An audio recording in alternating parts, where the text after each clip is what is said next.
So today's video is a quilter's video, and this is for quilters that don't want to do a whole lot of quilting. I'm a minimalist quilter because I don't like a ton of lines. I really don't like when I see long arm, only because I am dyslexic, and when I see patterns like giant flowers all over this or whatever, all I want to do is follow those flowers, and it drives me nuts if something doesn't hook up, and I have no idea what the quilt actually looks like because all I'm doing is following those patterns. So I don't do that because it would be way too obsessive compulsive for me. I also don't like the density it causes. Just me, just how I am. I just like really clean lines and stuff.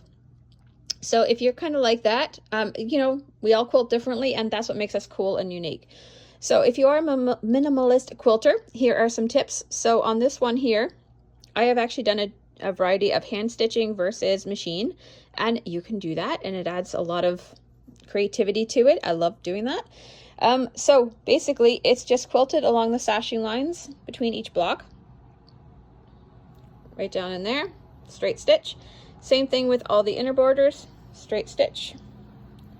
And then for my mushrooms that were appliqued onto the blocks before I sewed them together, what I did was I just did some big stitch right here with pearl cotton. I like to use pearl 5 cotton.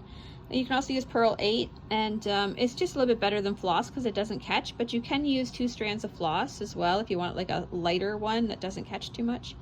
And then for the stems, I'm actually going to go around the stems with a white pearl cotton and do it right on the edges just so it pops that stem out a little bit.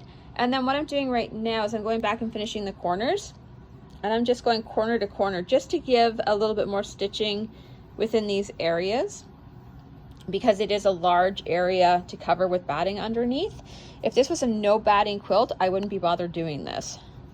But so what I've just done is just stuck a 3.5 inch ruler and used my air pen and just made a dot, and then just went to the machine and zoomed across each one.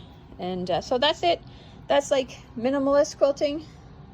If you don't like a lot of lines, we all quilt differently, just remember that. And if you're one of those quilting polices, just keep on flipping by, because everyone's allowed to be creative and have fun with it, mix things up, and you don't have to be perfect. Okay? Creativity is never perfect. Have a good one.